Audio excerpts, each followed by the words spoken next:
House will come to order. Members, proceed to your seats.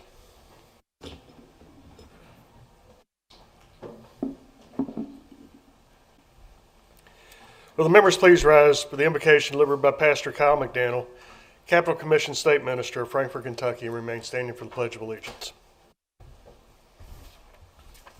Let us pray. Our Father, thank you for your love and mercy.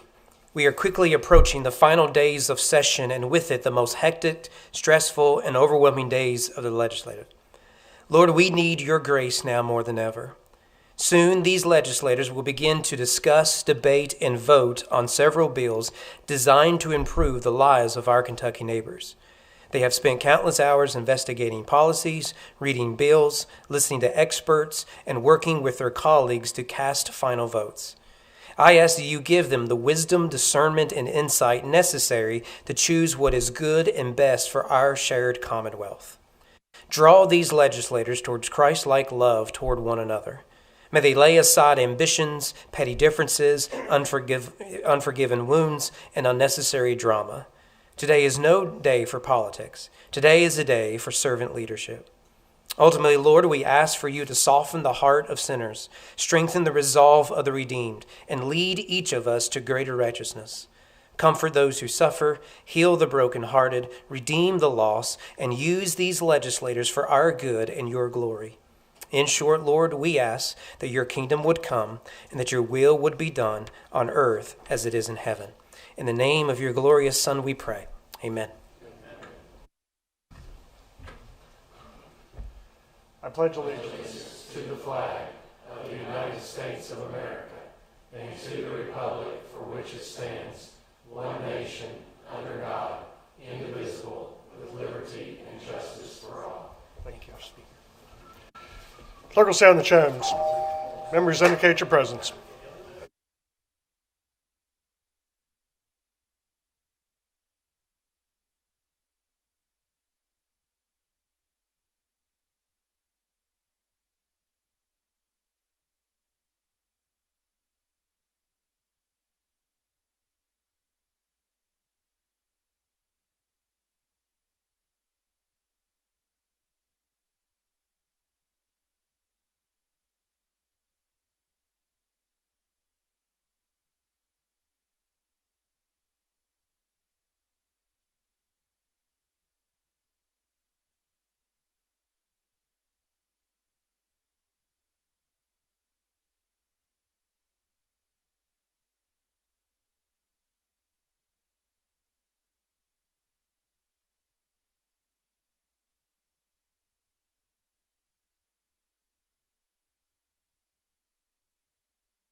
Clerk will take the roll. The 98 members indicating their presence, a quorum is declared and the House is ready to proceed. Next order of business is the excuse of absent members. Gentleman from Taylor. Mr. Speaker, I move you, sir, that the absent members be excused in accordance with the House rules. Without objection, so ordered. Gentleman from Taylor. Mr. Speaker, I move to suspend the rules for the purpose of allowing members to co-sponsor bills and resolutions or to submit vote modifications and have filed the proper papers with the clerk to do so. Without objection, so ordered. Next order of business is the approval of the journal. Lady from Davis. Mr. Speaker, the Clerk of the Senate.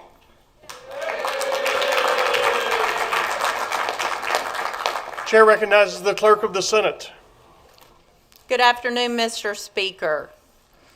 The Senate has passed Senate Bills 263 281, and 324, and respectfully request concurrence of this honorable body. Thank you, Madam Clerk. Thank you, sir. Thank you. Thank you. Lady from Davis. Mr. Speaker, I move the journal from Tuesday, March 17, 2026 be approved. Without objection, the journal from Tuesday, March 17, 2026 is approved. Next order of business is second reading of bills. Clerk, please report. House Bill 298, Representative Baker, an act relating to Keys scholarships for students attending non-certified schools.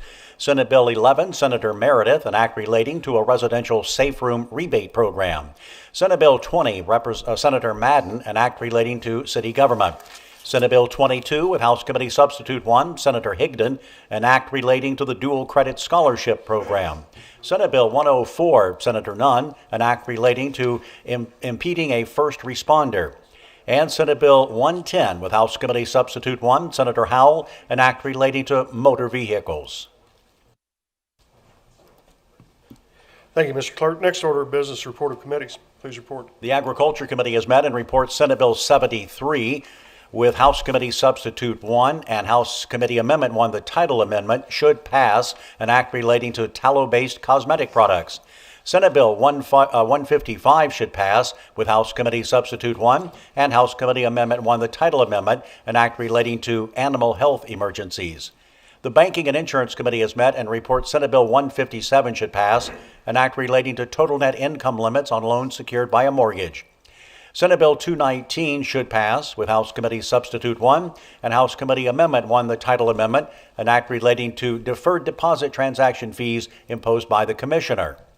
The Judiciary Committee has met and reports Senate Bill 17 should pass, an act relating to the protection of children. Senate Bill 198 should pass, an act relating to operations in the Office of the Attorney General. House Bill 889 should pass to rules, an act relating to operations with the Department of Corrections and declaring an emergency.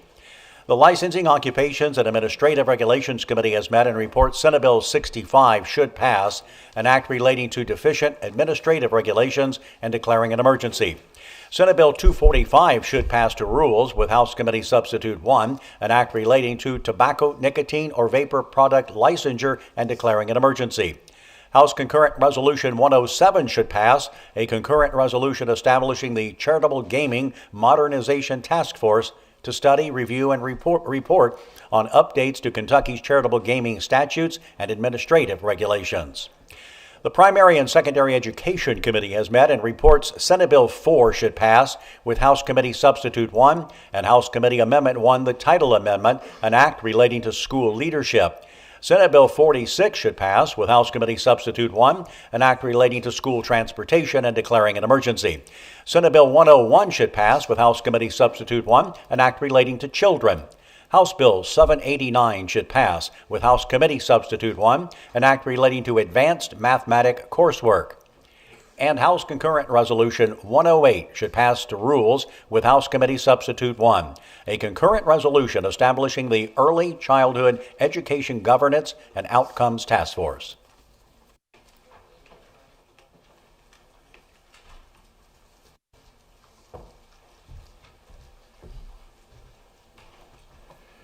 Thank you, Mr. Clerk. All those bills and resolutions receiving favorable committee reports shall be considered as having their first reading in order placed upon the calendar.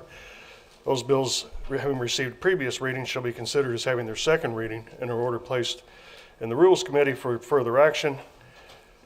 Those bills having received two previous readings are ordered in the possession of the Rules Committee for further action. Next order of business, the orders of the day. Lady from Davis. Mr. Speaker, I move that House Bill 642 be taken from its place in the orders of the day, read for the third and by title and sponsor, third time by title and sponsor only, and placed upon its passage. Motion's made and seconded that House Bill 642 be taken from its place in the orders of the day, read for the third time by title and sponsor only, and placed upon its passage. Clerk, please report. House Bill 642, an act relating to the Kentucky Teachers Retirement System. Representative Tipton. Lady from Davis. Mr. Speaker, I yield to the gentleman from Spencer for explanation of the bill and motion thereon. Chair recognizes the gentleman from Spencer for explanation of the bill and a motion thereon. Thank you, Mr. Speaker. Would you have the clerk report House Committee Sub 1? Clerk, please report. House Committee Substitute 1 to House Bill 642. Gentleman from Spencer. Mr. Speaker, I move adoption. Motion is for the adoption of House Committee Substitute 1. Is there any discussion of the committee substitute? Seeing none, those in favor signify by voting aye. Aye. Those opposed, nay. House Committee Substitute 1 is adopted. Gentleman from Spencer. Thank you, Mr. Speaker. Members, House Bill 642 is a housekeeping bill brought to us by the Teachers Retirement System. A few of the provisions in this legislation. Currently, there is a stipend for surviving children over the age of 18 who have a mental or physical condition. Previously, they had to be approved by a majority of a medical review committee to receive these survivor benefits. That is stricken, and they only have to have a statement from a physician. It also raises the minimum amount a retired employee member that returns to work may earn per day from $170 to $200 a day. It had been a while since that had taken place. There was a provision in statute that had not been used in years. It allowed for somebody to, it removes the provision for returning to work 1 month earlier if the member forfeits 1 month of their retirement benefit. That is stricken. Legislation also reinstates the pension waiver program. Sometimes there are individuals who retire due to life situations. Maybe they're caring for a sick member of their family. This allows them to return to work at a later date. They would waive their retirement benefit. They would go back to work as long as they worked for a year or longer. When they did finally retire, their retirement benefits would be recalculated on additional years of service. There is a limit. They can only increase their credible compensation by 10% per year. Let's see, there's also, it clarifies that the teacher's retirement system will acknowledge a member's earliest participation date in another state administered retirement system to determine their benefit tier, and it amends to allow a member who is a parent to apply for and manage payments to a disabled child without necessity of a court order or other legal authority. Mr. Speaker, I'd be glad to entertain any questions, but this time I move for passage of House Bill 642 as amended by House Committee Sub 1. Question before the body is passage of House Bill 642 as amended by House Committee Substitute 1. Chair recognizes the lady from Jefferson 32 for discussion of the matter. Yes, may I ask the sponsor a question? He will yield. Gentleman from Spencer, I bet you can guess what I'm going to ask. I ask each year. Does this bill allow a retired teacher an unlimited number of days to be a substitute? Gentleman from Spencer. There is a provision in the statute based on the years of service that a teacher taught when they are reemployed as a substitute on the percentage. I know on the percentage of pay that they can receive. This does raise the per day amount from 170 to 200, but I am not 100% sure on the number of days that they can tell. I'll check that out and get back to you, lady from Jefferson 32. Lady from Jefferson 32. If I may speak for just a moment. Yes, ma'am. I have the most amazing substitute teacher, and we would want her in the classroom as many days as possible. Thank you. Chair recognizes the lady from Fayette 93 for discussion of the matter. Thank you, Mr. Speaker. May I ask the sponsor a question? He will yield. I'm just trying to clarify, will substituting create any penalties on their retirement, what they're paid out with their pension? Like if they hit those maximum number of days, does that impact their retirement take home? Gentleman from Spencer. They're still receiving their annuity while they're returning to work as substitute teachers. I'd have to again check on those like the lady from Jefferson 32. Let me check on those maximum number of days. These were recommendations that were made by TRS. That's what we're working with, what I'm working with, and I will clarify that with TRS and get back with you. All right, thank you very much. I just like the lady from Jefferson 42. We've got some amazing, we have some amazing subs that I know our teachers would like to have in the classroom when necessary. So thank you. Chair recognizes the lady from Jefferson 41 for discussion of the matter. Thank you, Mr. Speaker. I just have a quick question. He will yield. Thank you, Mr. Speaker.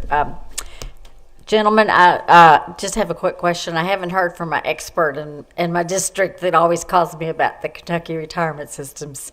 So just for clarity, they are all supportive of your bill, our Kentucky retired teachers.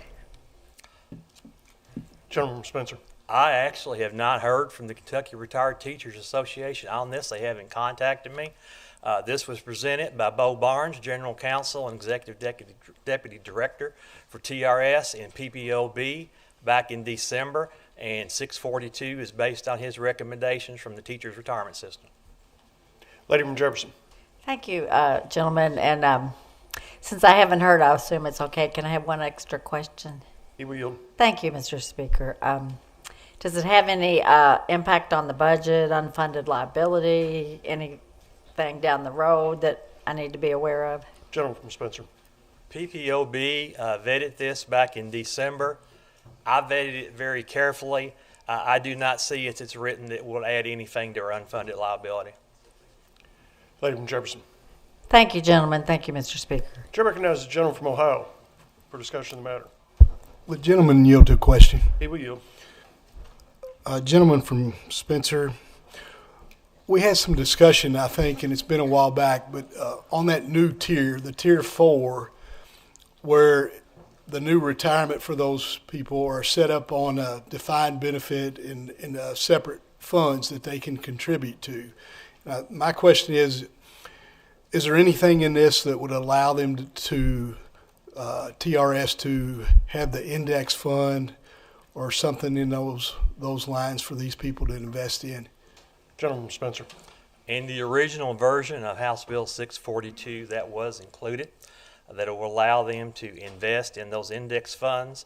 It would allow TRS to do an annualization. As we discussed the bill, I had some questions about whether or not that could potentially increase the unfunded liability. I'm more than open if this gets over to the Senate and there's some consensus on that to have that conversation. But for the time being, the committee sub did remove that till I had some more questions answered. Gentleman from Ohio. Thank you, Mr. Speaker. Question before the body is passage of House Bill 642 is amended by House Committee Substitute 1. Clerk will sound the chimes. Those in favor vote aye. Those opposed, nay. Roll call is open for your vote.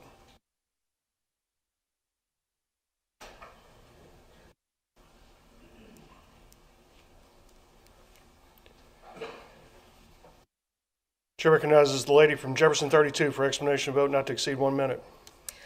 Yes, sir.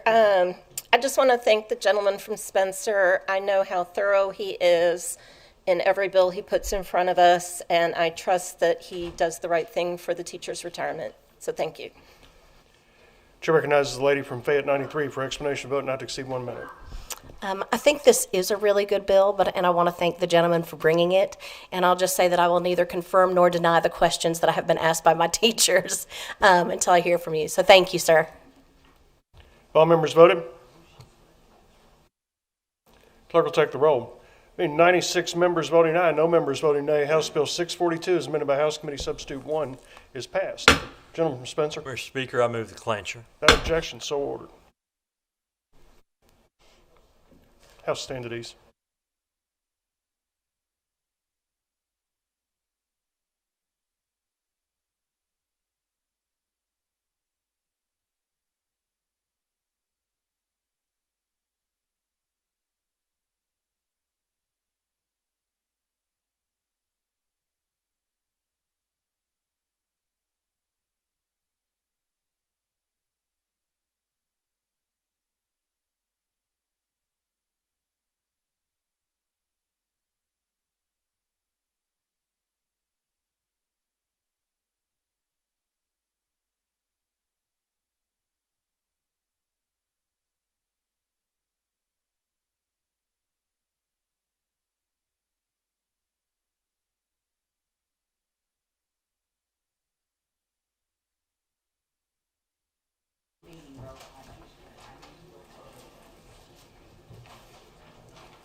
Lady from Davis. Thank you, Mr. Speaker. Mr. Speaker, I move that House Bill 780 be taken from its place in the orders of the day, read for the third time by title and sponsor only, and placed upon its passage. Motion is made and seconded that House Bill 780 be taken from its place in the orders of the day, read for the third time by title and sponsor only, and placed upon its passage. Clerk, please report. House Bill 780, an act relating to recording of deeds. Representative Elliott. Lady from Davis. Mr. Speaker, I yield to the gentleman from Boyle 54 for explanation of the bill and motion thereon. Chair recognizes the gentleman from Boyle for explanation of the bill and a motion thereon. Thank you, Mr. Speaker. Before discussing the bill, I would ask the clerk to please report House Floor Amendment number 1. Clerk, please report. House Floor Amendment 1 to House Bill 780. Gentleman from Boyle. Thank you. House Floor Amendment 1 reflects stakeholder input and removes the provisions regarding fines and penalties, and all stakeholders are in support of this amendment, so I would move for its adoption. Motion is for the adoption of House Floor Amendment 1. Is there any discussion of the floor amendment? Seeing none, those in favor signify by voting aye. Aye. Those opposed, nay. House Floor Amendment 1 is adopted. Gentleman from Boyle. Thank you, Mr. Speaker. House Bill 780 addresses a practical issue that cities across the Commonwealth encounter increasingly when dealing with properties transferred through judicial sales. Under current law, a deed issued by a master commissioner must be recorded by the grantee within 5 days of purchase. However, in practice, some grantees fail to record these deeds, and it leaves the property ownership records outdated and unclear. When a deed is not recorded, cities may not be able to determine who is responsible for maintaining the property, and this creates challenges for local governments seeking to issue correction notices, condemnation, citations, or other liens related to code enforcement and public safety. House Bill 780 clarifies that if a property has a commissioner's deed and has not been recorded within 30 business days of receipt, the city may petition the local circuit court to compel the filing of the deed. The court may also award court costs and attorney's fees. This bill provides cities with a reasonable enforcement tool to ensure property ownership records are properly updated, enabling local governments to carry out their responsibilities. I'm happy to answer any questions if there are any. Otherwise, Mr. Speaker, I would move for passage of House Bill 780 as amended by House Floor Amendment number 1. Question before the body is passage of House Bill 780 is amended by House Floor Amendment 1. Is there any discussion?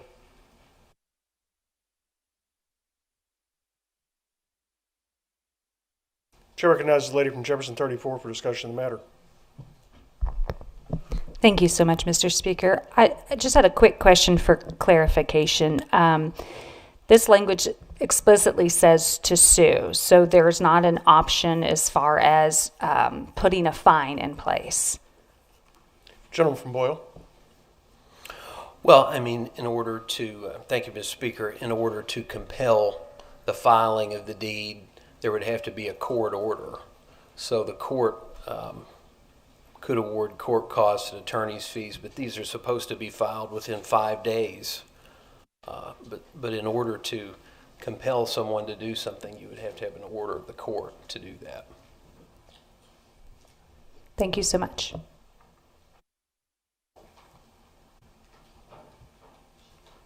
Question before the body is passage of House Bill 780 as amended by House Floor Amendment 1. Is there any further discussion? Seeing none, clerk will sound the chimes. Those in favor vote aye. Those opposed, nay. Roll call is open for your vote.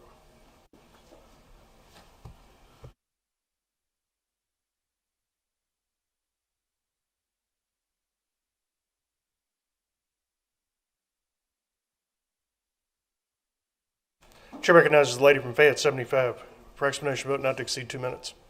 Thank you, Mr. Speaker. I want to thank the gentleman from Boyle for bringing this legislation. When deeds are not recorded, it becomes really impossible to know who's at fault when bad things happen. When lightning strikes an empty house and it's on fire, who's responsible for the damage that would ensue next door? When people take up in an empty home, Who do you call to make sure that they leave? This bill gives clarity to local governments so that they can take care of their neighborhoods and the people who live there. This is really good legislation. I'm grateful you brought it. Thank you, gentlemen. Have all members voted?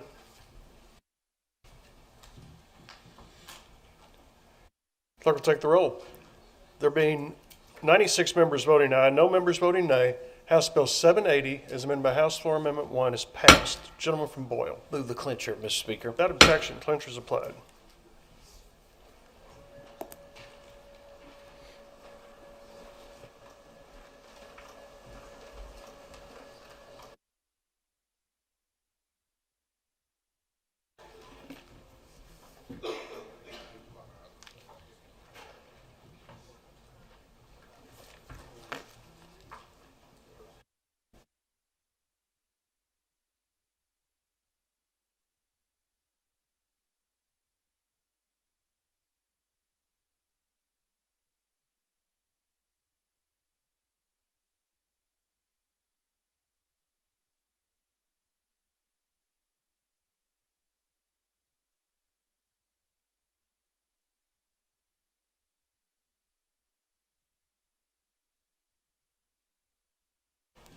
Lady from Davis.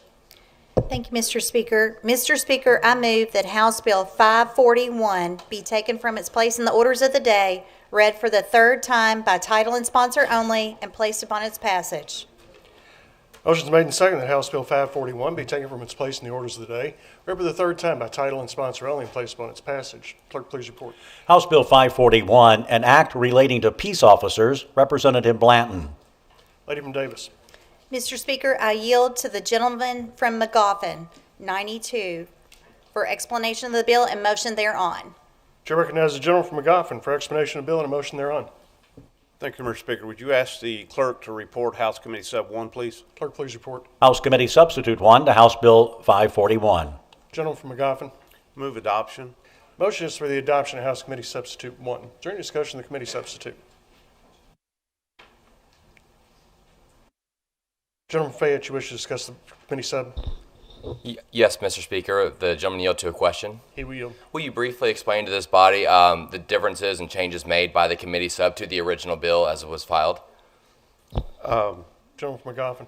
Yes, sir. What the committee sub does, it cleans up some clerical things, and then some of the lady from Franklin's concerns that her chief, well, weren't concerns. We were kind of working collaboratively together, and included her chief's information in it as well. Gentleman Fayette. Thank you, Mr. Speaker. Motion is for the adoption of House Committee Substitute 1. Those in favor signify by voting aye. Aye. Those opposed, nay. House Committee Substitute 1 is adopted. Gentleman from McGoffin. Thank you, Mr. Speaker. This is a bill that both cleans up the function of the Kentucky Law Enforcement Council and it strengthens peace officer certification.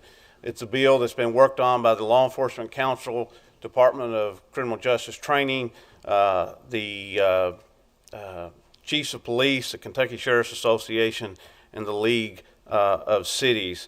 It clarifies language about revocation of certification when someone's looking to hire someone who previously worked somewhere else and had left that position under some type of charges. It also strengthens the minimum requirements or qualifications to be a peace officer here in the Commonwealth of Kentucky. Again, it's primarily cleanup. It's been worked collectively with all the folks I mentioned there, along with the lady from Franklin and myself, and be happy to answer any questions. If there's none, I would move passage of House Bill 541 as amended by House Committee Sub 1. Question before the bodies. Passage of House Bill 541 as amended by House Committee Substitute 1. Is there any discussion? Seeing none, clerk will sound the chimes.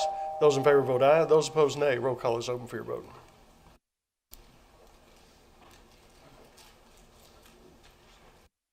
Chair recognizes the lady from Franklin 57 for explanation of vote not to exceed 2 minutes. Thank you, Mr. Speaker. I want to take this time to just thank the sponsor for, this is my first from beginning to end work collaboratively with a bill, and it was an absolute honor to work with you to do the right thing for our peace officers. So I appreciate it and look forward to many more. Chair recognizes the lady from Jefferson 38 for explanation of vote not to exceed 2 minutes. Thank you, Mr. Speaker. I just want to acknowledge the bill sponsors' great work on this, and also the lady from Franklin.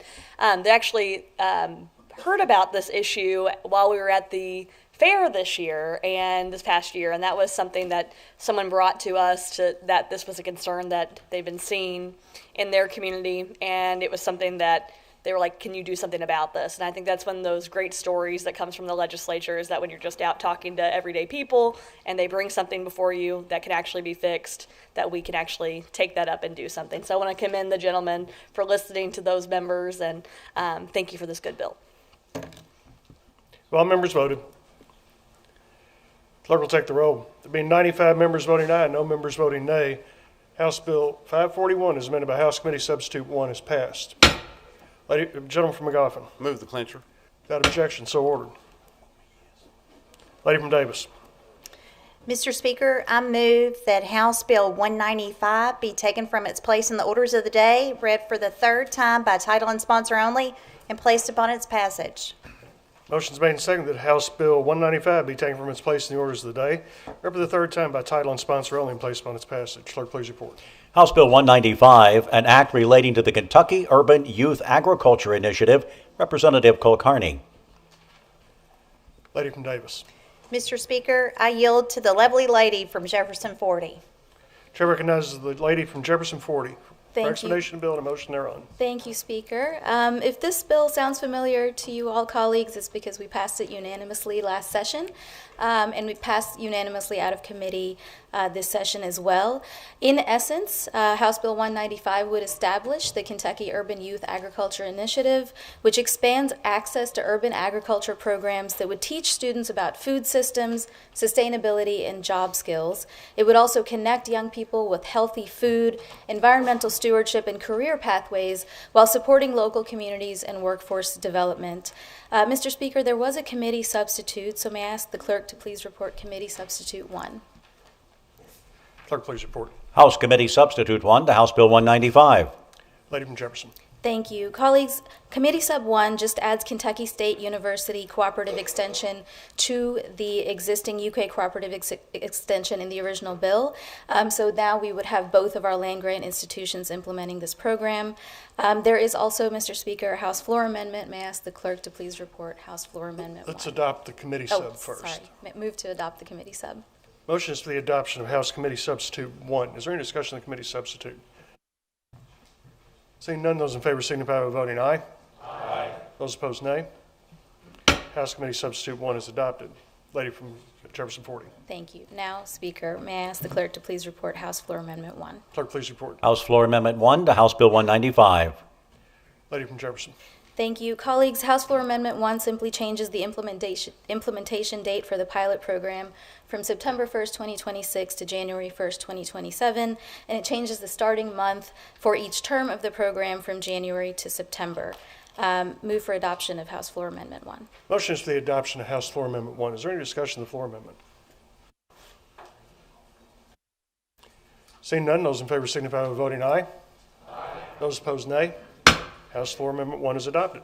Lady from Jefferson 40. Thank you, Speaker. Before I move passage, I want to give a shout out for the gentleman from LaRue for all of his help and support of this bill, and also to the gentleman from Christian 9, who I will yield to if he would like to say a few words on this piece of legislation. Chair recognizes the gentleman from Christian 9. Thank you, Mr. Speaker, and I want to offer my thanks to the lady from Jefferson for her work on what she has put together with this legislation and the importance that it will have for our youth here in Kentucky, especially in our larger urban areas. Today at lunch, I had the honor to fill in for, along with the gentleman from Carter, we both had the honor to fill in for the gentleman from McCracken with a group of 4-H students at the cafeteria. And when you see these young people and the love they have for anything dealing with agriculture or in that area, it gives you a great feeling inside. We have a similar program as what the lady from Jefferson is working on in Christian, and they're in Christian County with our 4-H. And to see the number of young people, and it's not only teaching them how to plant a garden or how to raise flowers, it's also encouraging them and showing them there are great opportunities there within agriculture, whether it's in agricultural industrial jobs or anything that encourages them to reach outside of their boundaries, because it's going to make them greater adults and the opportunity for success here in Kentucky as they become adults. But once again, thank you, Lady for Jefferson, for allowing me to help in some small way on this. Lady from Jefferson 40. Thank you, Mr. Speaker. I move passage of House Bill 195 as amended by House Committee Substitute 1 and House Floor Amendment 1. Question before the body is passage of House Bill 195 as amended by House Committee Substitute 1 and House Floor Amendment 1. Is there any discussion? Chair recognizes the gentleman from Fayette 45 for discussion of the matter. Thank you, Mr. Speaker. Wish to speak on the bill? Yes, sir. I'd like to thank the lady from Jefferson for bringing this legislation. When we talk about opportunities to bring farming to urban areas, I have a district that has the opportunity to bridge the gap that goes from inside New Circle Road in Fayette County to the rural areas of southwestern Fayette County and even into northern Jessamine County. And it's great that I get to represent some people who probably have not been as exposed to the opportunities that there are of living on a farm, growing up in that environment, but also have the opportunity to live next to White Farm and others were those who live that and grow that and learn that every single day. And so I think this is going to bring a lot of good opportunities, because this does target those counties like mine in Fayette that have a population over 150,000, and I look forward to the good that's going to do. And because she did mention the gentleman from LaRue, who is a good friend, I even sent him a picture of what my 8-year-old was learning in school that says, "My Kentucky farm feeds me." And so it's good that our kids are learning about that, but now they'll have an opportunity to implement that education, to implement that learning in these more urban areas where maybe historically they have not been able to do so. So again, lady from Jefferson, thank you for bringing this legislation, and I very much look forward to voting aye on this today. Chair recognizes the gentleman from LaRue for discussion of the matter. Thank you, Mr. Speaker. Everybody gets tired sometimes of hearing me stand up and talk about agriculture, but I think it's one of the most important subjects we can ever deal with. You know, I don't care if you come from a small farm or a large farm.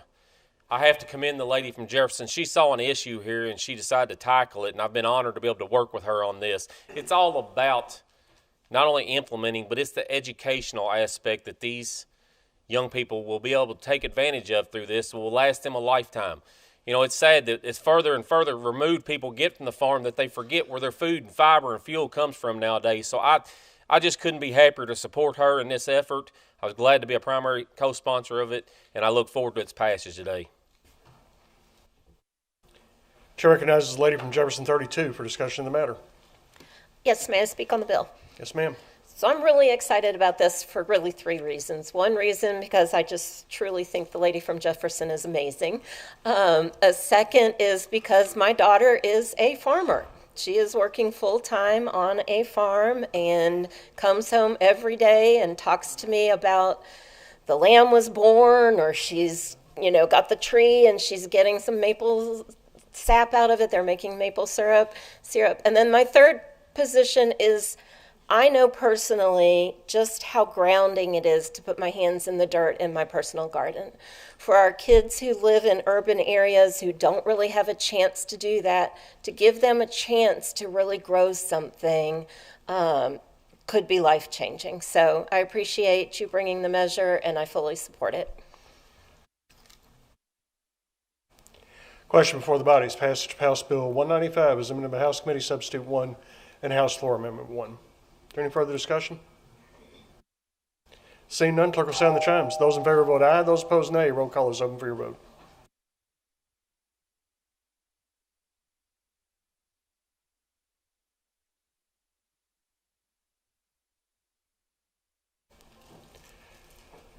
Have all members voted?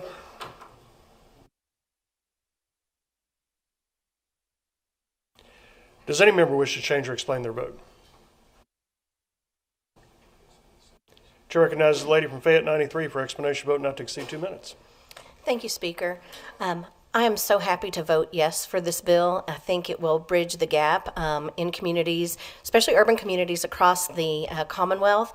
But my hope is that we'll see more developments of schools like we have in Fayette County with Locust Trace, Agritech Science Center, for the exact reasons that the lady from Jefferson spoke about. So this is a great bill. Thank you so much.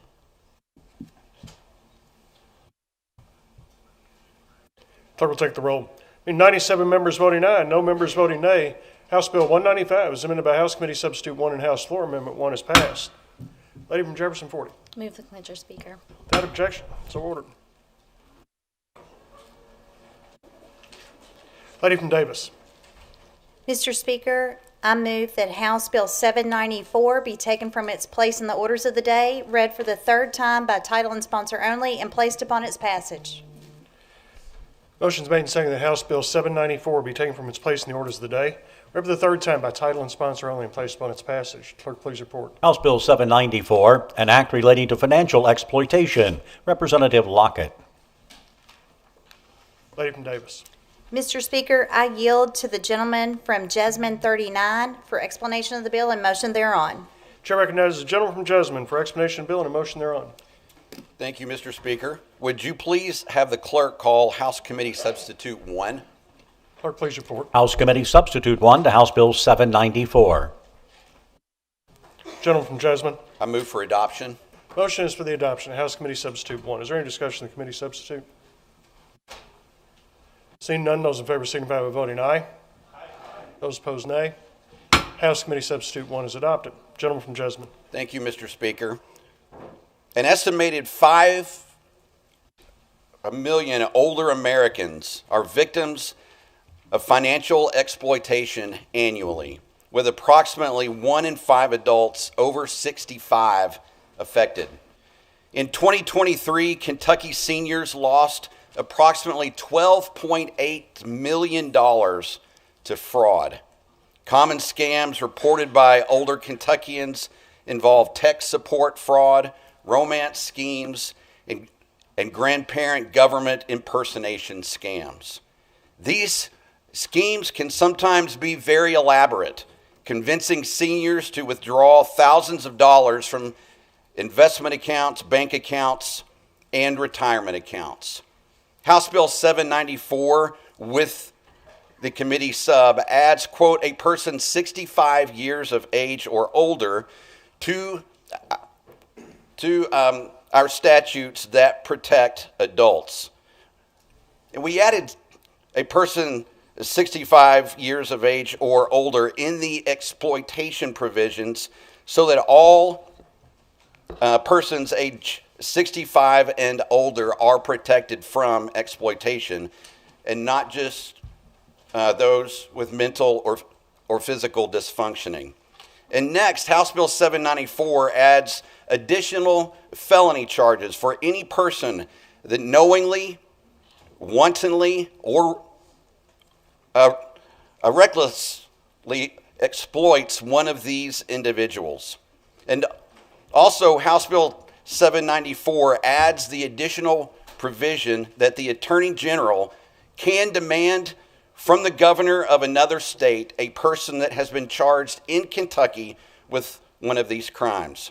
In addition, House Bill 794 mandates that investment advisor complete at least 3 hours of continuing education on financial exploitation, and that those 3 hours can be included in their overall 12-hour CE requirement.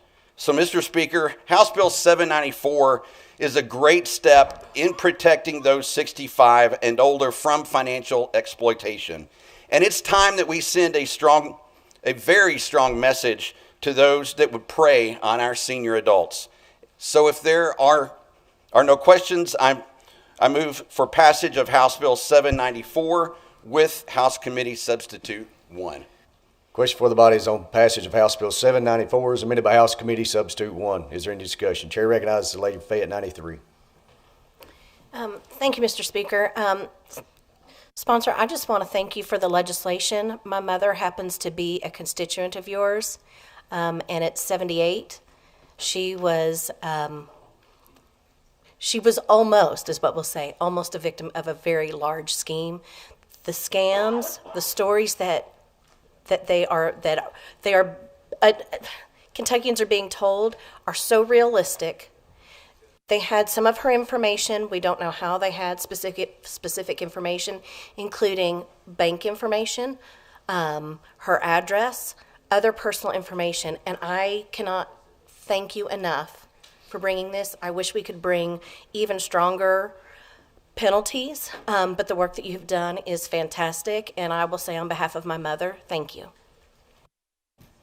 Chair recognizes the lady from Fayette, 79. Well, I apologize. 2 for 2 this Gentlemen. session. Hey, if you're a betting guy, bet on the Cats, I guess. I don't know. Would the sponsor yield to a question? Would the sponsor yield to a question? He will yield. All right. That's great. Okay. Mr. Sponsor, we talked about this a little bit in committee. You and I both know that people in our profession have to take a certain amount of hours every year. Will you just share with this body how you said that this is not something new to the profession, that you're helping Kentucky catch up with what other states are doing? Can you share a little background in that? Gentleman from Jessamine. Yes, thank you for the question. This is really, although I would like to think this is groundbreaking territory that we are going into, it's not. Kentucky is really kind of behind when it comes to protecting our seniors from exploitation. A lot of other states have even stiffer penalties.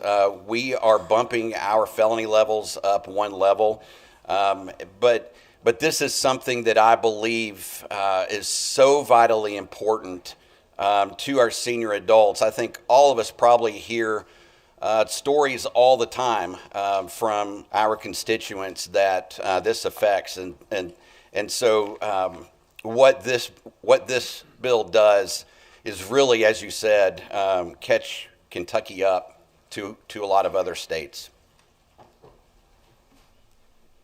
Gentleman from Fayette. May I speak on the bill? May proceed.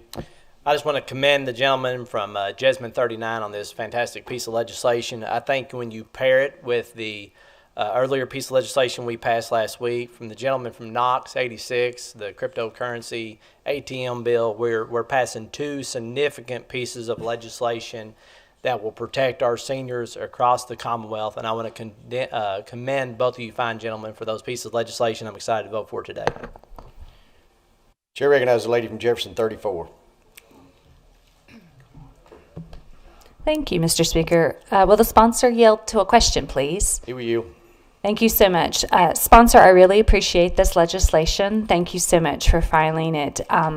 A clarifying question. I know you were explicit in saying that there is continuing education requirements for financial advisors, which is excellent and appropriate.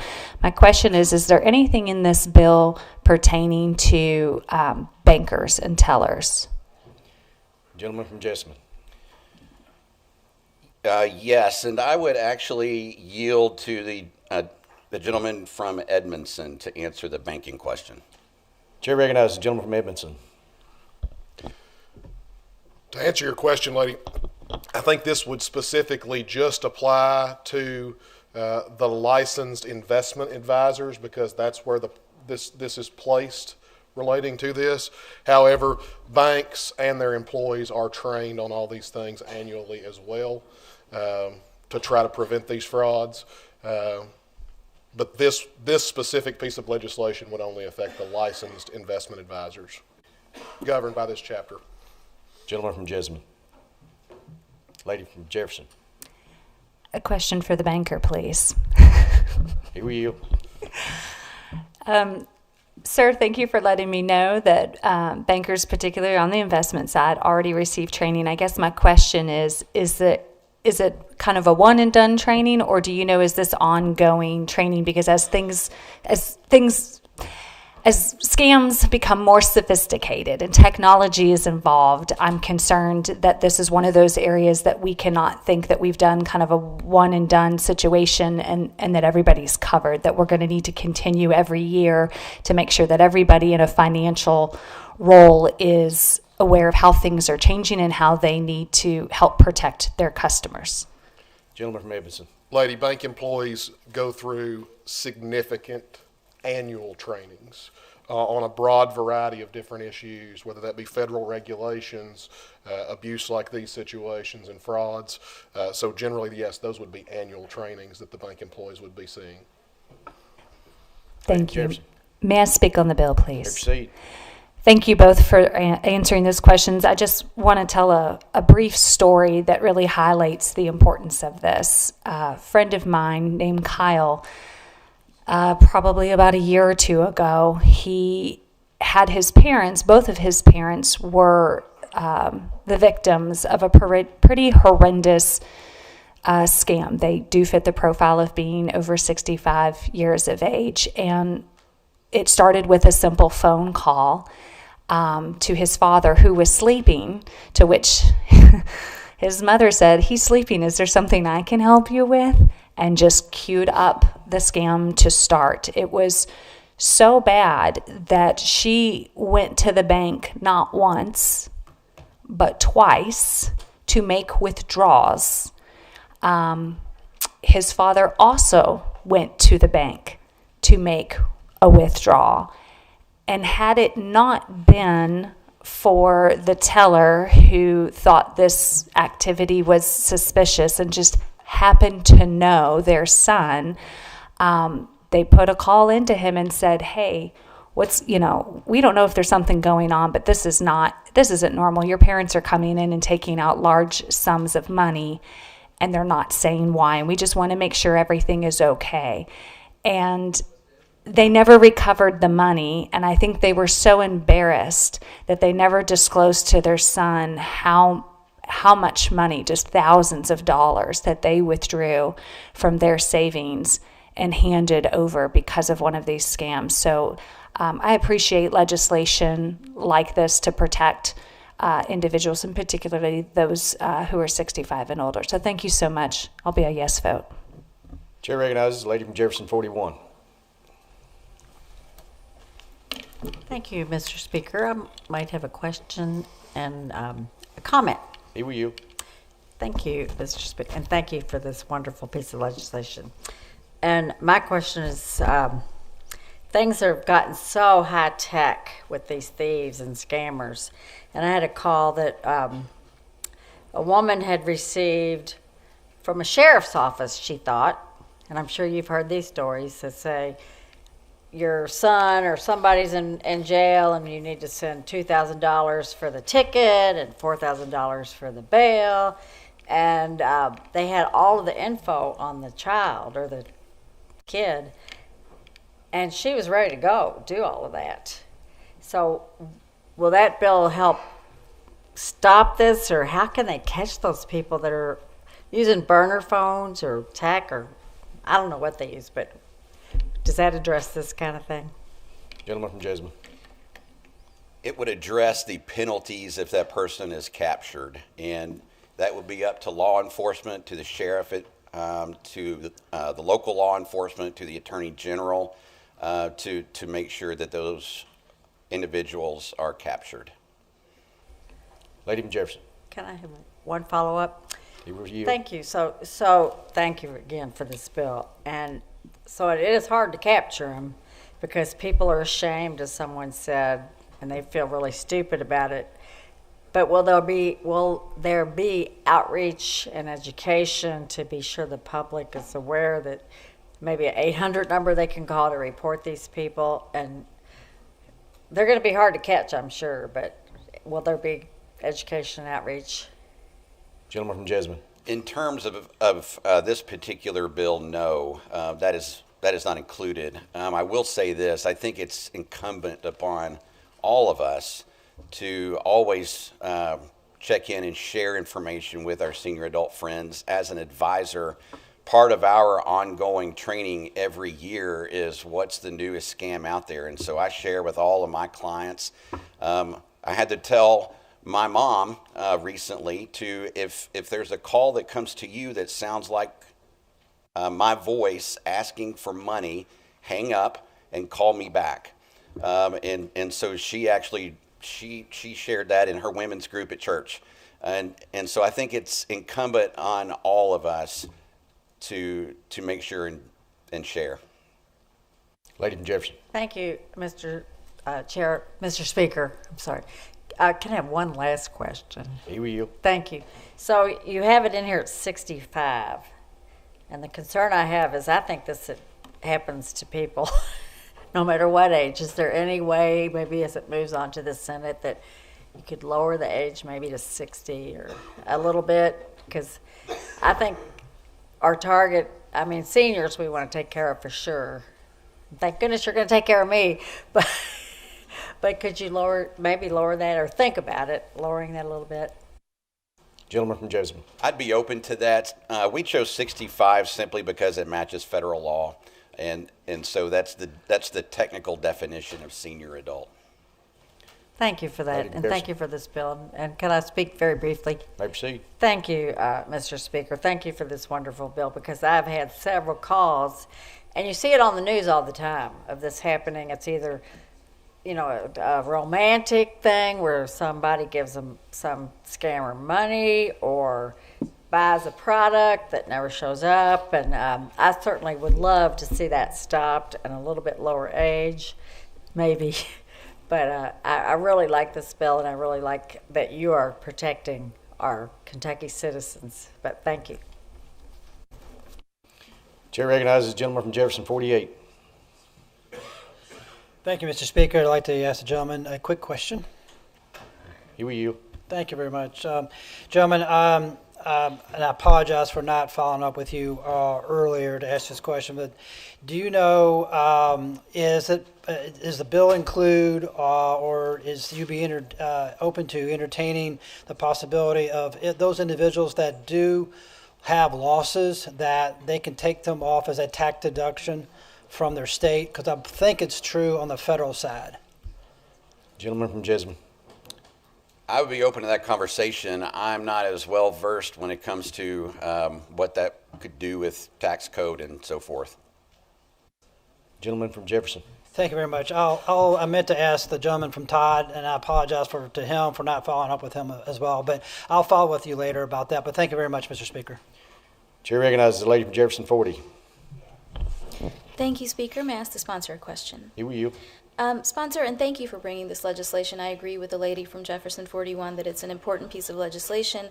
I just had a specific question about the extradition procedures. So that's, I think, page 2, lines 6 through 13, where it allows our Attorney General to demand someone who may have been engaging in this behavior to be extradited to Kentucky to face prosecution. I just wanted to understand the mechanics of that. So if they're presented with a demand from our Attorney General, what are they actually required to do?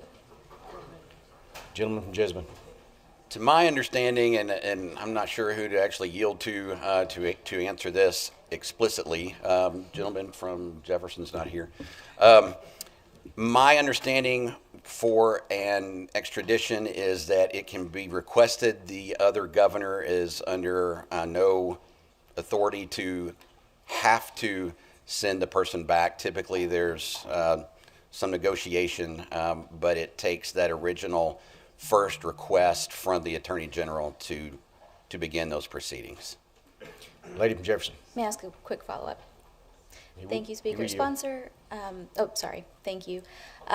Is there any kind of document trail or notification that the Attorney General, Kentucky's Attorney General, did send a demand or a request for extradition with the other jurisdictions, the other states? Gentleman from Jessamine. I'm not positive I understand the question, Mr. Speaker. Lady from Jefferson. Apologies. I was just trying to figure out if there's any kind of a pattern, like if they're moving around from state to state or they're operating in multiple states, if there's something in each state where a demand has been made that they could maybe track or trace those demands from other jurisdictions. Gentleman from Jessamine. I'm not aware of that. That would probably be a great question for the Attorney General himself, but I'm not sure. Lady from Jefferson. Thank you, sponsor. Thank you, Speaker. Mr. Clerk, sound the chimes. Now proceed to vote. All those in favor, please signify by voting yea on the roll call machine. Those opposed, nay. And the roll call machine is open for your voting.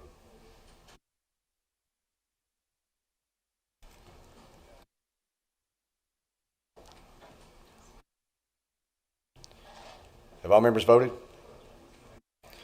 Would any member like to change or explain their vote? Chair recognizes the lady from Jefferson 32 for explanation of vote not to exceed 2 minutes. Yes, I'm very grateful to the sponsor for bringing this legislation. We experienced something like this firsthand, and the moral of the story is you need to tell your mother not to buy anything from Facebook. Chair recognizes the gentleman from Fayette 45 for explanation of vote not to exceed 2 minutes. Thank you, Mr. Speaker. Well, the explanation is super short. I voted yes because it's a good bill.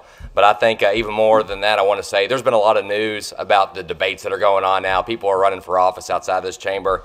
But I think today, when there's so much vitriol thrown around where one side blames the other for all of the world's problems, that we're working here together today. And I want to commend my friend from Jessamine, who sits on the other side of the aisle, but we represent that county together, for doing some good work on this bill. And for the people watching at home or in the gallery, if it does exist over there, that we do work together and we can work together to make some really good legislation for the people of Kentucky. So again, gentleman from Jessamine 39, thank you. And I'm glad we're able to work together for good legislation across the state.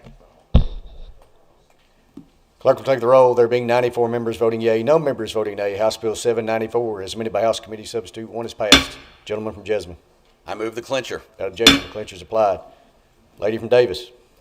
Mr. Speaker, I move House Joint Resolution 77 be taken from its place in the orders of the day, read for the third time by title and sponsor only, and placed upon its passage. Motion made that House Joint Resolution 77 be taken from its place in the orders of the day, read for the third time by title and sponsor only, and placed upon the floor for its passage. Mr. Clerk, please report. House Joint Resolution 77, a joint resolution directing the Energy Planning and Inventory Commission to conduct a comprehensive assessment of coal resource viability and energy affordability in eastern Kentucky and declare an emergency. Representative Smith. Lady from Davis. Mr. Speaker, I yield to the gentleman from Knox, 86, for the explanation of the bill and motion thereon. Chair recognizes the gentleman from Knox for an explanation of the bill and a motion thereon. Thank you, Mr. Speaker. The title pretty much speaks for itself. This resolution was put together by some members in the Mountain Caucus dealing with our electric bills that have been increasing dramatically over the last 4 or 5 years. The EPIC Commission, as pointed out in the title, is a commission we put together last year that actually deals with energy. It gives us the ability to look at coal-fired generators, looks at gasification, different types of energy that we can produce. And with what we're hearing out of Washington today, with the appetite looking back at coal-fired generation, we feel like this is a good time for us to do this study, till we can locate and look for options in eastern Kentucky to bring our electric bills down for our people. I'd like to take this time to yield to the gentleman from Perry for a comment on this resolution. Chair recognizes the gentleman from Perry. Thank you, Mr. Speaker, and thank you, gentlemen from Knox, for this House Joint Resolution 77.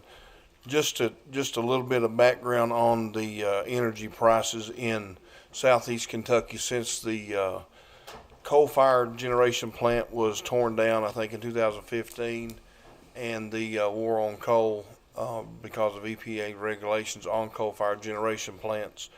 I guess we probably lost 12 to 15,000 jobs in East Kentucky because of that, and also not just in East Kentucky, but in Western Kentucky also. This only pertains to East Kentucky, but it's been a big hardship on residents. In 2009, the kilowatt per hour was about 6 cents. 16 years later, if you add the actual kilowatt per hour rate and you add on all the add-on charges to the residents' bill, we're at about 19 or 20 cents per kilowatt hour in just 16 years. And it really has put a strain on folks that have fixed incomes. It's put a strain on businesses, churches, schools, local governments, city governments. and it's just I'm thankful for the resolution. Just one example, I've got a constituent that has a convenient marts that he has the same store, one in our area, one in another area, another service provider, same building, same specs, same contractor, same everything. The one outside our area, they used 56,000 kilowatts of power in the month of September, and the bill was $5,285. The one in our region used 44,000 kilowatts, which is 12,000 less than the one outside, and the bill there was $8,300 and some dollars, which is a $3,100 difference for 12,000 less kilowatt hours. We have, again, elderly people on fixed incomes that they just cannot pay the rates. It's tough on economic development. It's tough on the whole region, and so again, I urge you to help pass this today. And again, I thank the gentleman from Knox, and I yield back to him. Gentleman from Knox. Thank you, Mr. Speaker. I want to give you another illustration real quick because I know this day seems like it's dragging out. But I want you to understand what Eastern Kentucky, what we deal with in a lot of different circumstances. We move and we shift from coal to gas. And you say, man, that's really good. We're going green. So we start building these gas plants. But instead of taking our gas that we produce in Eastern Kentucky that has shut-off wells, we buy it from another state to transport it in here to burn the gas. One of these days, we need to figure out how to wise up, use our resources, as we did years back. 15 years ago, we was burning 90% coal. Today, 70%. Our bills have jacked up at least double because of this transition. Let's start worrying about the people of Kentucky. Let's start worrying about what we're doing inside our boundaries. Let's take our resources and let's figure out how to utilize those to help our constituents. Let's not depend on other states' resources to take care of us. We have it right here in Kentucky, and all this resolution does is it instructs EPIC, a commission that we formed, to give us options on how we can get there. So with that said, Mr. Speaker, I move for the passage of Resolution 77, House Joint Resolution 77. Motion made for the passage of House Joint Resolution 77. Is there any discussion? Chair recognizes the lady from Jefferson 41. Thank you, Mr. Speaker. I don't really have a question. I just want to commend the gentleman. When we're elected, I'm from an urban area from Louisville, but we are Kentucky state representatives. So I think our role and our job is to look at every Kentuckian in this state and see what we can do to help them survive, not pay outrageous heating and HVAC bills. And maybe it's not as bad in an urban area right now, but from what I'm hearing from my friends in the mountains, it's paying your electric bill or eating or getting your medications. And that's why I think this resolution is so important, because we are state legislators. We have to take care of our home districts, but we have to also work together and make sure all of our Kentucky citizens are thriving. I just Googled it, and the numbers are just devastating. And it could be wrong, because you mountain folks probably know better, but it said we're down to 2,400 coal workers in Kentucky. That may be true, but from 15,000 in 2006. So putting this task force or this group together hopefully can address some issues to make energy more affordable in our rural parts of the state, because those folks are just as important to Kentucky and Kentucky values as urban areas. So I stand with my folks from Appalachia and Western Kentucky to try to make things better, try to research, to put our best minds, and I'm sure you're putting the best minds on here, to find answers to what we can do. And it may be finding alternative energies. I don't know. Green, I don't know. I'm not brilliant. I'm not a STEM person. But if they can find ways to uplift our folks, it's going to uplift everybody. And I really appreciate you for bringing this. So thank you. Chair recognizes the gentleman from Fayette, 45. Thank you, Mr. Speaker. Will the gentleman yield to a question? He will yield. I understand this is mainly a coal-specific resolution because that is a unique resource to the part of the state we're talking about here.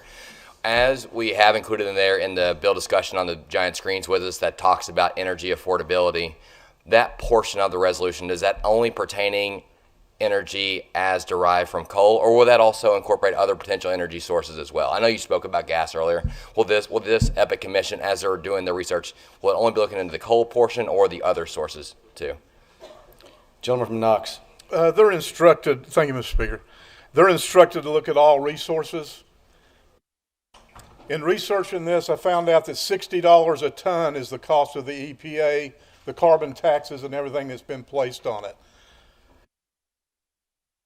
With the appetite in Washington now on reversing a lot of this, and we have a president who is encouraging the coal-fired generators back. We look at China with 1,100 coal-fired generators. We look at the U.S. with 200. I think we have a president who's leading us in the right direction in energy, so I think this is an appetite, a good time for us to put something out, showing them in Washington that we want this here in Kentucky. We have the resources. We need the money that it takes to do it, but most of all, it is, with those reductions, there is a great savings on the coal side, but this is open to nuclear. It's open to green, whatever green, wind, whatever form of energy there is, but it's to give us the best options. Gentleman from Fayette. Thank you, Mr. Speaker, and thank you, sponsor. Mr. Clerk, sound the chimes. Now proceed to vote. All those in favor, please signify by voting yea on the roll call machine. Those opposed, nay. And the roll call machine is open for your voting. Have all members voted? Would any member like to change or explain their vote? Chair recognizes the gentleman from Campbell, 67, for explanation of vote not to exceed 2 minutes.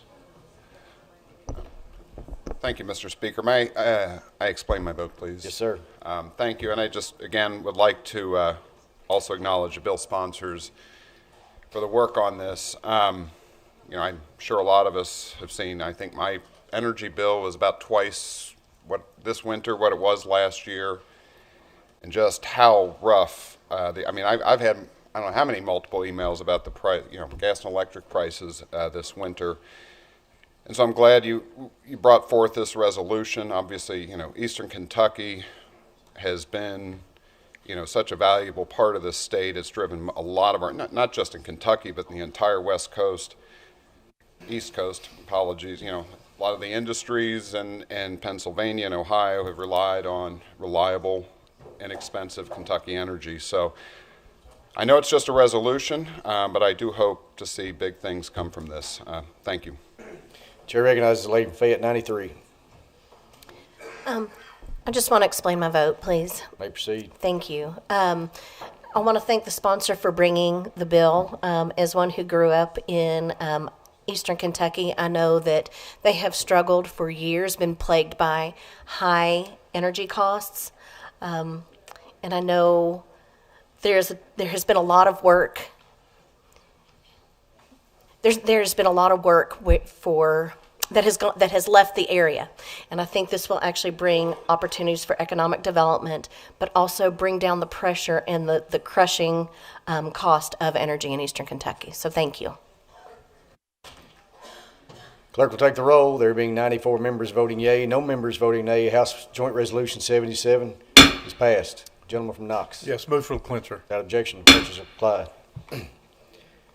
Lady from Davis. Mr. Speaker, I move that House Bill 644 be taken from its place in the orders of the day, read for the third time by title and sponsor only, and placed upon its passage.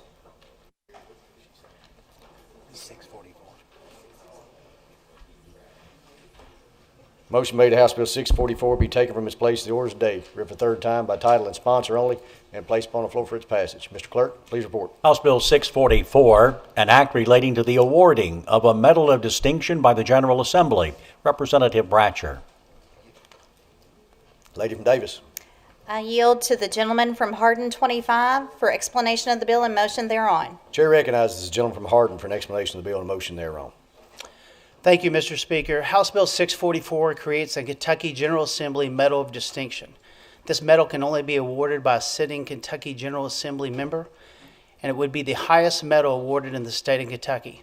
It will be for acts of valor or heroics when one may save a life or having placed themselves in extreme danger to complete such an act.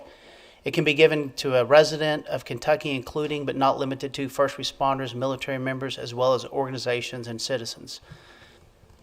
Recommendations can be submitted by a sitting member of the General Assembly, and the Legislative Research Commission will designate an interim joint committee or subcommittee to serve as a selection committee. Awards for this medal shall be designated through the passage of a concurrent resolution. I move for passage of House Bill 644. Motion made for the passage of House Bill 644. Is there any discussion? Seeing none, Mr. Clerk, sound the chimes. Now proceed to vote. All those in favor, please signify by voting yea on the roll call machine. Those opposed, nay. And the roll call machine is open for your voting.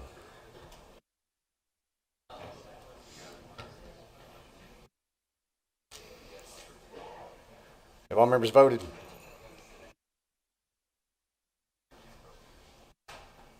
Would any member like to change or explain their vote?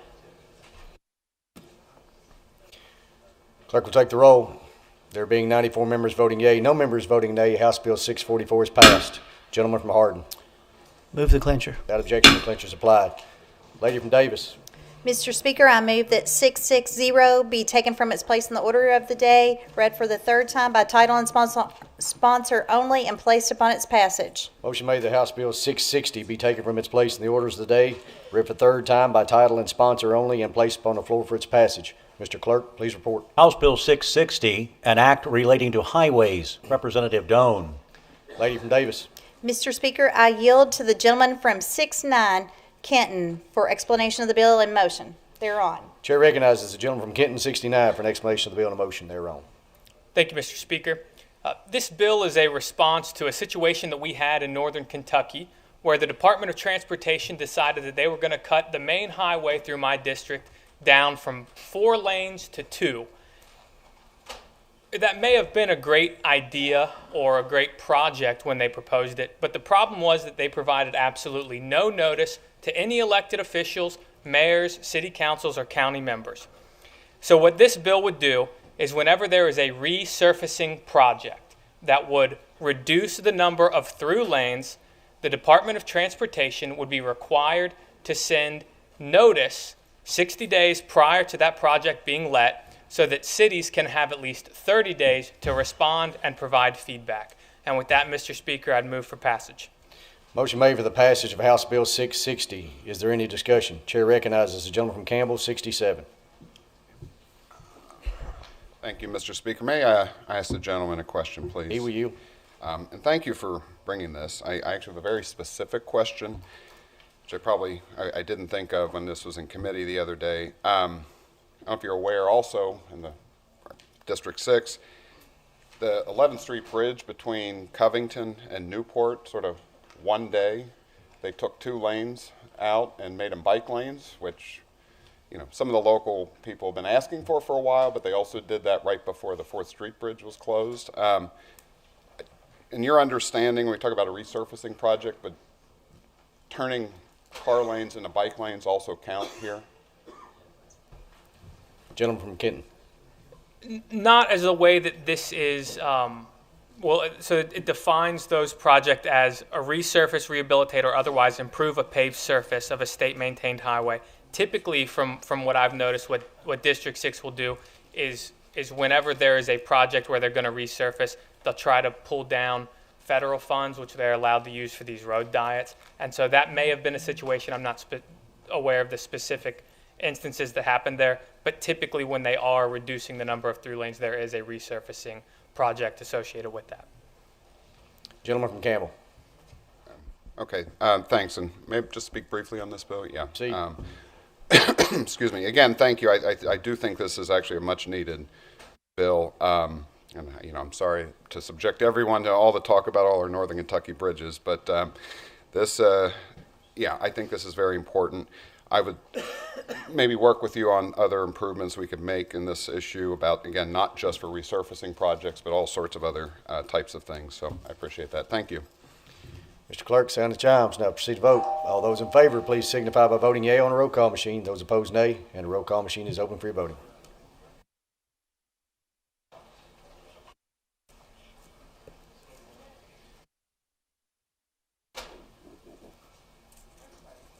If all members voted, would any member like to change or explain their vote?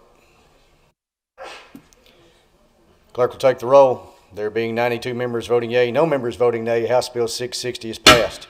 Gentleman from Kenton. Move for clincher. Without objection, clincher is applied. Lady from Davis. Thank you, Mr. Speaker. I move that House Bill 689 be taken from its place in the orders of the day, read for the third time by title and sponsor only, and placed upon its passage. Motion made that House Bill 689 be taken from its place in the orders of the day, read for the third time by title and sponsor only, and placed upon the floor for its passage. Mr. Clerk, please report. House Bill 689, an act relating to the establishment of a Medicaid state-directed payment program. Representative Neighbors. Lady from Davis. Mr. Speaker, I yield to the lady from Metcalf 21 for explanation of the bill and motion thereon. Chair recognizes the lady from Metcalf. Mr. Speaker, I rise today to present House Bill 689. This legislation provides the statutory authority for Kentucky to implement a Medicaid state-directed payment program for physician and non-physician professional services delivered through qualifying hospital-affiliated groups. The goal of this bill is straightforward: to strengthen access to care for Medicaid patients, particularly in rural and underserved communities, while supporting physician workforce retention and aligning reimbursement with quality outcomes. Currently, many physicians and non-physician practitioners affiliated with teaching hospitals are not eligible for existing state-directed payment programs. That creates a significant funding gap for providers who care for a large number of Medicaid patients. House Bill 689 allows Kentucky to use an existing federal mechanism to help close that gap. The program is estimated to generate approximately $29 million each year in new federal Medicaid dollars, and importantly, it does not require general fund revenue. Payments would comply with federal law and increase Medicaid reimbursement up to the Medicare rate, while also requiring participating providers to meet state-identified quality metrics. This legislation is about access to care, stability for our healthcare system, and supporting the providers who care for some of Kentucky's most vulnerable citizens. Mr. Speaker, before I move passage of House Bill 689, I would like to yield to the gentleman from Todd for a friendly floor amendment. Chair recognizes the gentleman from Todd. Thank you, Mr. Speaker. Will you ask the clerk to report House Floor Amendment 1? Mr. Clerk, please report. House Floor Amendment 1 to House Bill 689. Gentleman from Todd. Thank you, Mr. Speaker. What the House Floor Amendment 1 does is friendly to the bill. It simply clarifies and makes certain with technical language that there are no general fund interactions or restricted fund interactions with this program, and that should there be any recoupment from the federal government relative to this, the General Assembly would not be on the hook for it. With that, I would ask for adoption of House Floor Amendment 1. Motion made for the adoption of House Floor Amendment 1. Is there any discussion? Seeing none, all those in favor, please signify by saying aye. Aye. All opposed, nay. Motion carries. House Floor Amendment 1 is adopted. Lady from Metcalf. Mr. Speaker, I move passage of House Bill 689 as amended by House Floor Amendment 1. Motion made for the passage of House Bill 689 as amended by House Floor Amendment 1. Is there any discussion? Seeing none, Mr. Clerk, sound the chimes. Now proceed to vote. All those in favor, please signify by voting yea on the roll call machine. Those opposed, nay. And the roll call is open for your voting.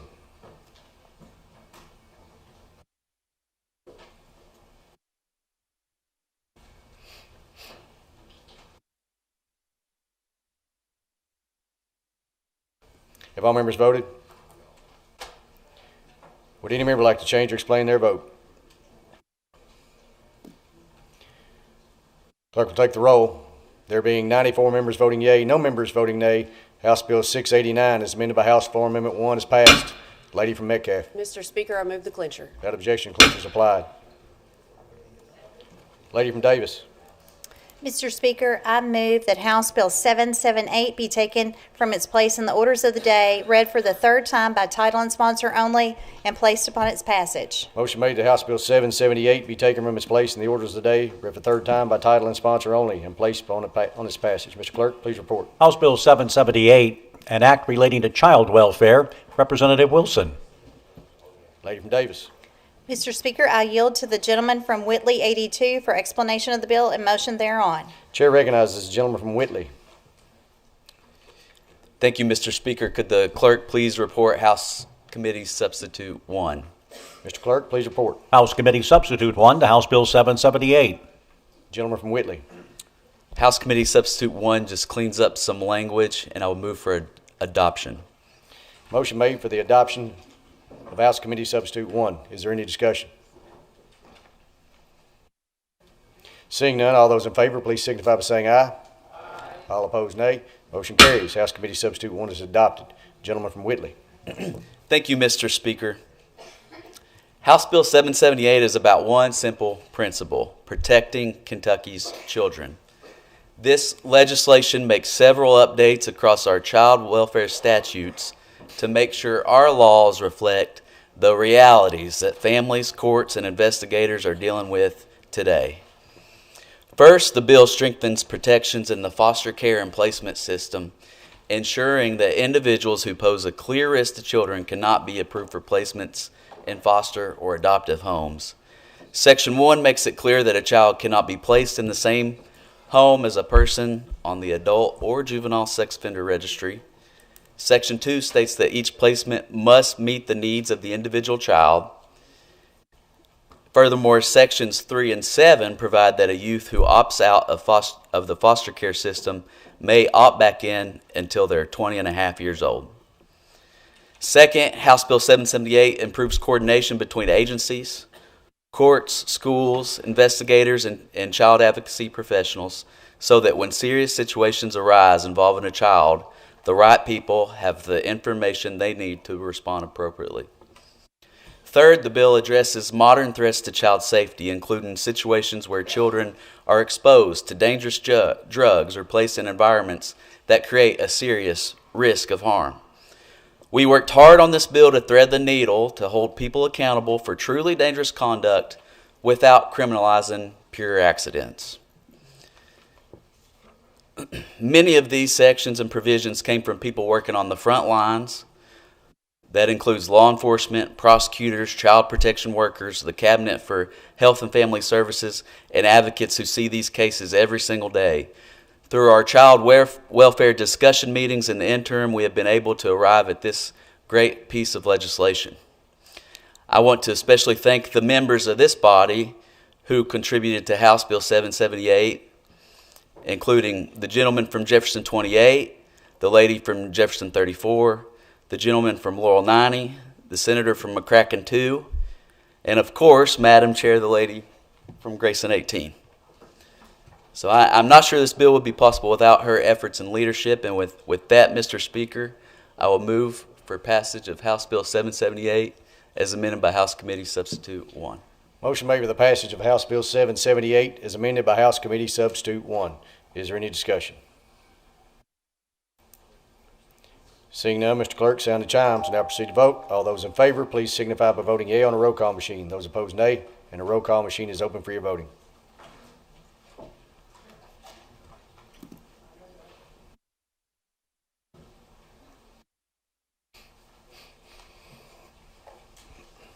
Have all members voted?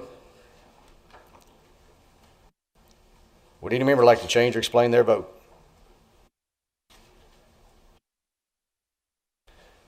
Clerk will take the roll. There being 94 members voting yea, no members voting nay, House Bill 778, as amended by House Committee Substitute 1, is passed.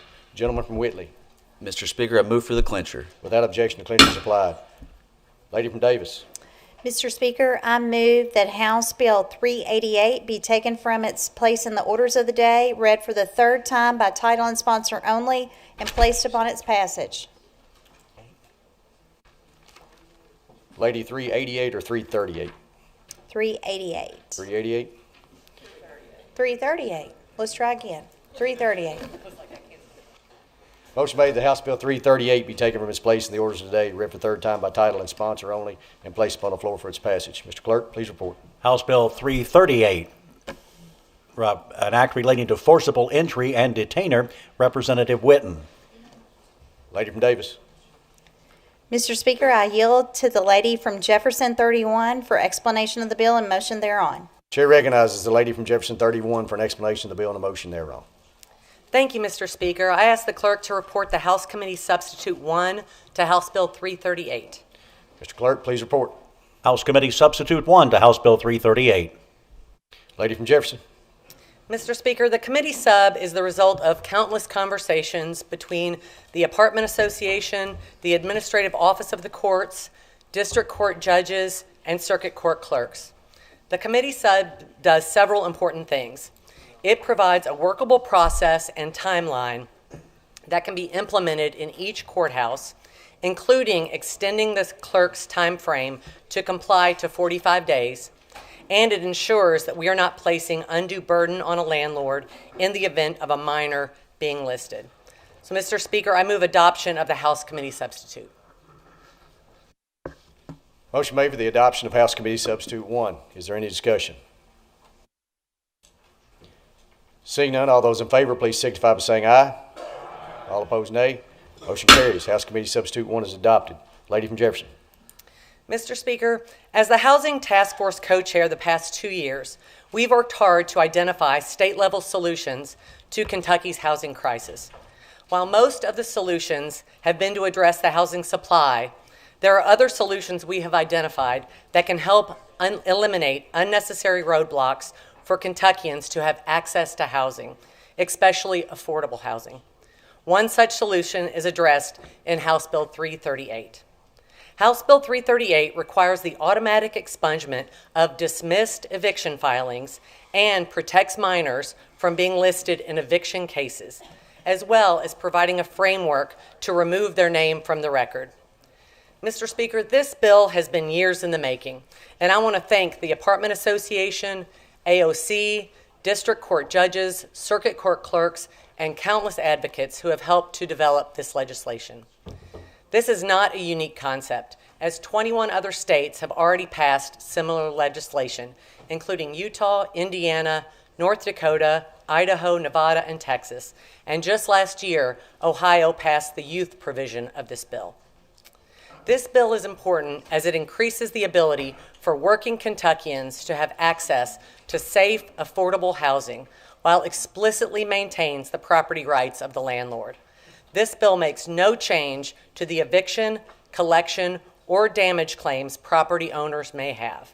I want to be clear, this bill in no way takes away any avenues of recourse of the landlord. Landlords can continue to screen tenants based on eviction judgments, on references, and legal criteria like proof of income or credit scores. They can still file evictions, they can still collect unpaid rent, and they can still pursue other legal claims or seek charges for property damage. This bill simply removes a barrier for tenants with dismissed eviction cases that would otherwise be a hindrance into finding available and affordable housing.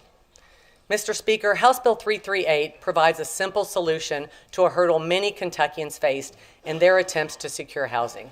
It ensures landlords receive accurate, current information. It removes barriers for tenants with dismissed cases. It protects minors in the event a minor is listed in eviction cases.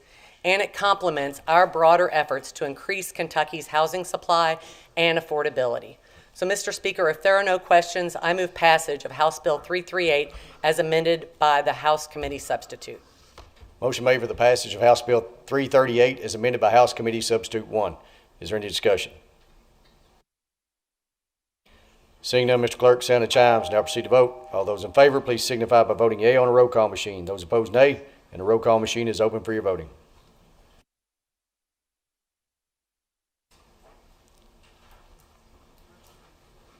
Have all members voted? Would any member like to change or explain their vote? Clerk will take the roll. There being 95 members voting yea, no members voting nay, House Bill 338, as amended by House Committee Substitute 1, is passed. Lady from Jefferson. Mr. Speaker, I move the clincher. Without objection, the clincher is applied. Lady from Davis. Mr. Speaker, that concludes the orders of the day. Next order of business is motions, petitions, communications, and announcements. Chair recognizes the gentleman from Russell, 83. Thank you, Mr. Speaker. Communicate with the body. May proceed. Members of Economic Development and Workforce Investment Committee, we will be meeting tomorrow morning at 8 a.m.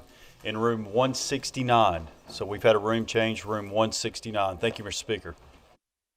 Members take note. Chair recognizes Lady from Davis, 7.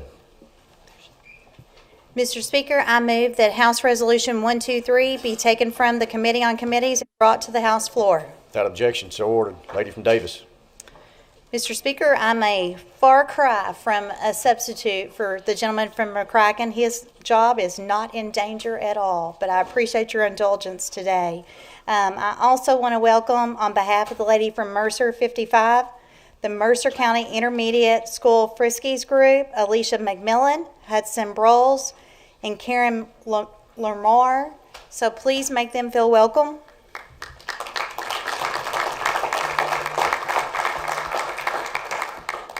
Mr. Speaker, that is all I have today. Chair recognizes the lady from Mercer 55. Thank you, Mr. Speaker. I have a committee announcement. May proceed. Tourism and Outdoor Recreation will meet tomorrow morning at 10 a.m. to consider Senate Bill 19. Thank you. Members take note. Chair recognizes the lady from Metcalf 21.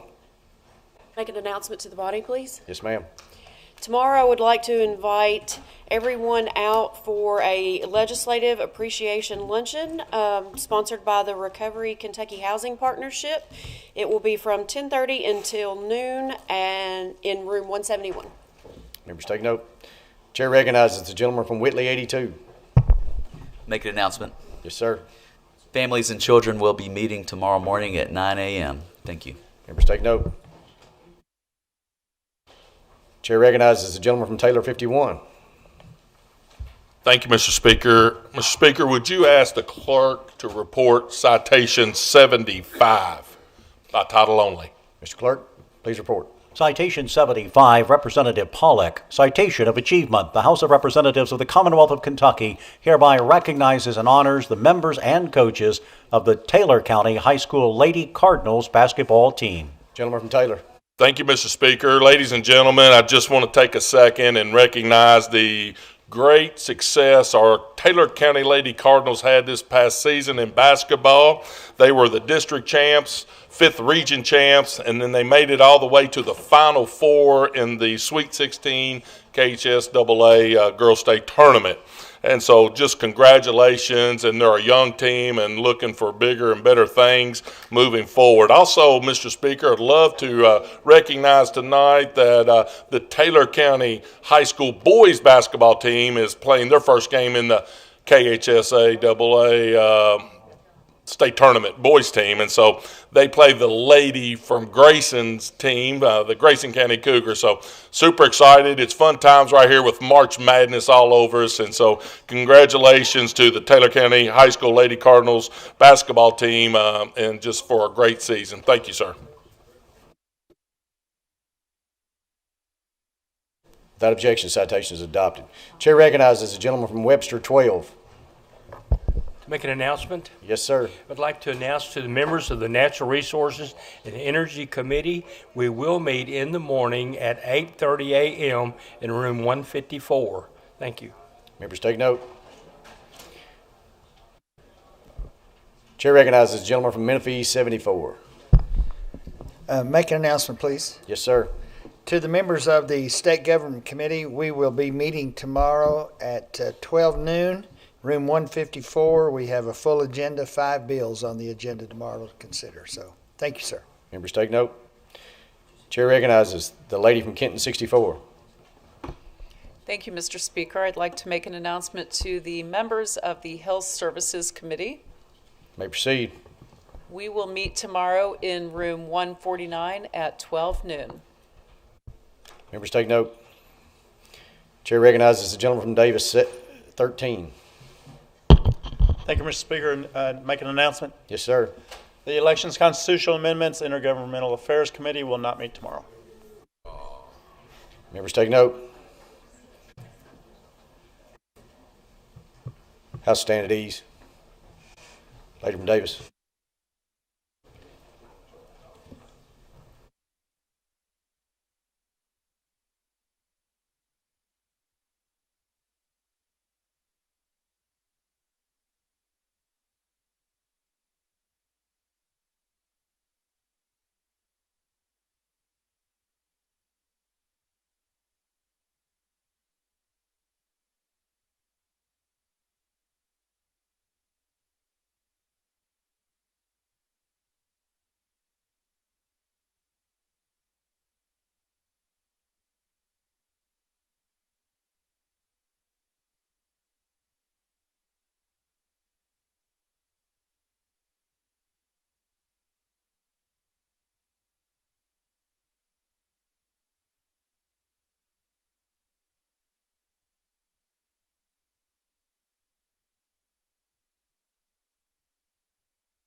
Next order of business is the introduction to new resolutions.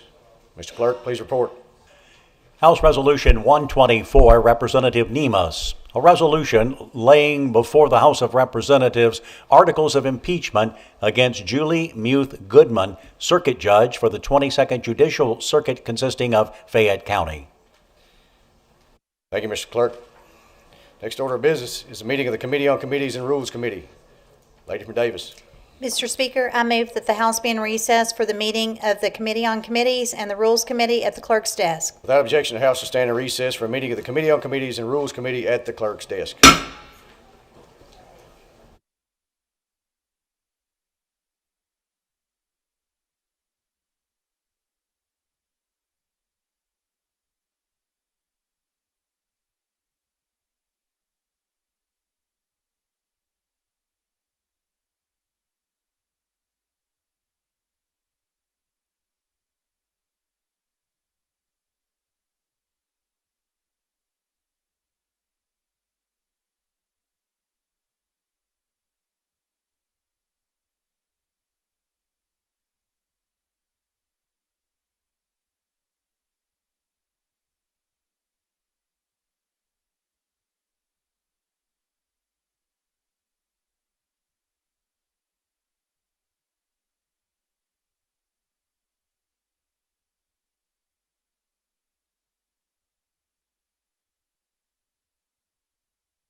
House come to order.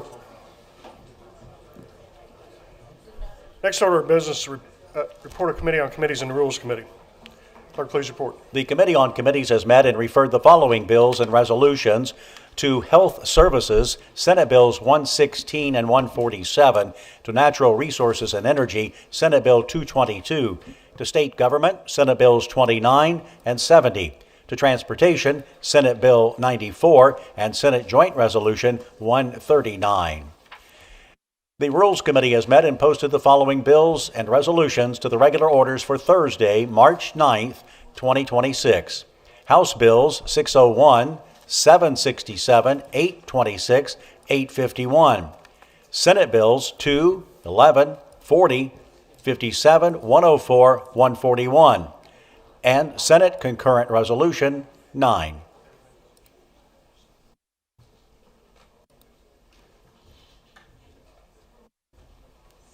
Thank you, Mr. Clerk. Next order of business is the introduction of floor amendments. Please report. House Floor Amendment 1 to Senate Bill 46, Representative Emily Callaway. House Floor Amendment 1 to Senate Bill 73, Representative Whitaker. House Floor Amendment 2 to Senate Bill 101, Representative Grossberg. House Floor Amendment 1 to Senate Bill 110, Representative Blanton. House Floor Amendment 1 to Senate Bill 245, Representative Cook.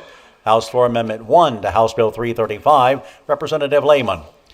House Floor Amendment 3 to House Bill 676, Representative Raymer. And House Floor Amendment 4 to House Bill 904, Representative Meredith. Thank you, Mr. Clerk. Next order of business is adjournment. Lady from Davis. Mr. Speaker, I move the House shall stand adjourned until 2 p.m. Thursday, March 19th, the year of our Lord, 2026. Without objection, the House shall stand adjourned until 2 p.m. Thursday, March 19th, the year of our Lord, 2026.